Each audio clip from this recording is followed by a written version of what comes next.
चंबा से एक और बड़ी खबर, मनोहर हत्याकांड का जो मामला है उसको लेकर चुराह के जो अब पूरी तरह से नेता हैं वो भी अब एक्टिव मोड में आ गए हैं, एक के बाद एक बयान भी दे रहे हैं।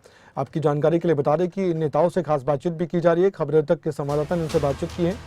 हंसराज जो कि बीजेपी के नेता, उनका बयान सामने आया है।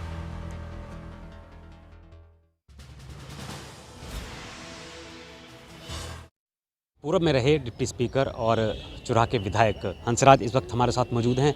बहुत स्वागत है सर आपका। नमस्कार सर, एक हत्या हो जाती है, हत्या का मामला बनता है और तूल पकड़ ली, 2 घर जल गए और विवाद लगातार बढ़ता जा रहा है। विपक्ष और पक्ष दोनों आमने सामने हैं और अब इसको राजनीतिक रूप दिया गया है, क्या कहेंगे?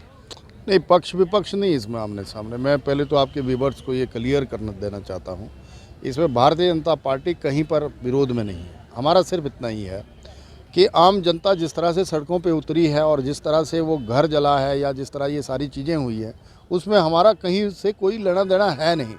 हाँ, इतना ज़रूर है, जिस तरह से 25 साल के मनोहर की जघन्य तरीके से हत्या होती है, 8 टुकड़ों में जो है वो शरीर बंटता है और फिर जिस तरह से चीज़ें छुपाई जाती हैं, बीच में 2 दोषियों को जो है वो छोड़ दिया जाता है, फिर तभी राजनीति तो तभी इन्वॉल्व होती है।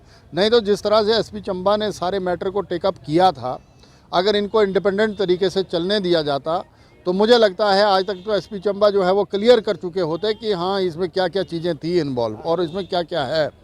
लेकिन फिर जब वहाँ के स्थानीय लीडरों और अन्य लोगों ने इस पर प्रेशराइज करी चीज़ें, तो चीज़ें वाइब्रेट हुई हैं। इसीलिए सामाजिक संगठन, अन्य सामाजिक दल, सारे लोग जो हैं वो इन्वॉल्व हुए हैं। और कल हमने कोई ज़िले में हमने नहीं प्रदर्शन किया है, वो आमजन निकला है। तो मुझे लगता है जिस तरह से पूरा चंबा हिमाचल जल रहा है, लॉ एंड ऑर्डर की बहुत बड़ी थ्रेट आई है, वो फेलियर ऑफ द गवर्नमेंट है। गवर्नमेंट को ये मानना चाहिए कि उनके द्वारा लू पॉइंट छोड़े गए हैं, इसीलिए इस तरह से हमें जो है वो सड़कों पे उतरना पड़ रहा है। और मेरा तो मानना ये है कि मनोहर को न्याय मिले, जो दोषी हैं उनको फांसी मिले, और कल जब वो बुजुर्ग लोग जीवन यापन करेंगे तो उसके लिए उचित मुआवजा दे दिया जाए। बस इतना ही है हमारा। ऐसे में इन्होंने सीधी बात कही है कि जो लोगों के कहने पर है वो इनपुट्स भारतीय जनता पार्टी ने इकट्ठे किए हैं और उसके बाद ही एनआईए की जो जांच की है उसकी मांग की है। चंबा से कैमरामैन अनु शर्मा के साथ मनोज धीमान, खबरें अभी तक।